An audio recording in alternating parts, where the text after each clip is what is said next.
plexiglass and sheet plastic, mixed with a dash of imagination, have provided a solution to a safe return to school at Our Lady of Mount Carmel in Berlin, New Jersey.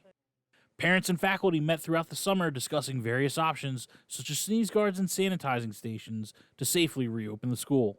We have been very busy this summer, meeting with faculty and parents, discussing our various options, looking at what the public schools are doing, and sifting through many emails from companies selling products for personal protective equipment.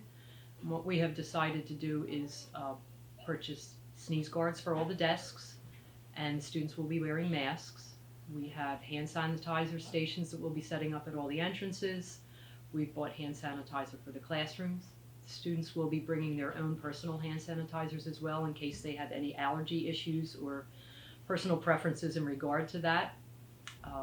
We have talked about getting the kids outside as much as possible. We bought parking lot barriers that we're going to install around the lawns on the property to create outdoor classroom space.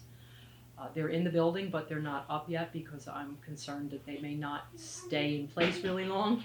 So we will be setting them up right before school opens and weighting them down with sandbags, tying balloons to them, making them look a little more festive than the industrial gray that they are. According to Advancement Director Melissa Cheeseborough, the uptick in enrollment at the school won't affect student safety. Because of the cohort schedules that are coming out, don't work for a lot of parents, especially if they have to work.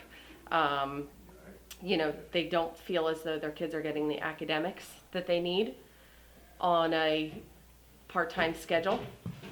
And I know some of the local public schools had issues with just the time that it took to get distance learning up and running. South Jersey Catholic Schools Superintendent Dr. Bill Watson applauded the faculty for their ingenuity in developing low-cost, safe barriers to separate students. We saw a couple of different kinds of barriers here today, and those are in order to keep everyone healthy and safe. And so one type that we saw was a barrier that will be used in the music room and in other places that was homemade. It was made out of a coat rack and a plastic tablecloth. And that just shows the innovation, creativity, and ingenuity of the Catholic school community. So this is a solution to creating safety and health that is inexpensive, but every bit as effective as a much more expensive solution.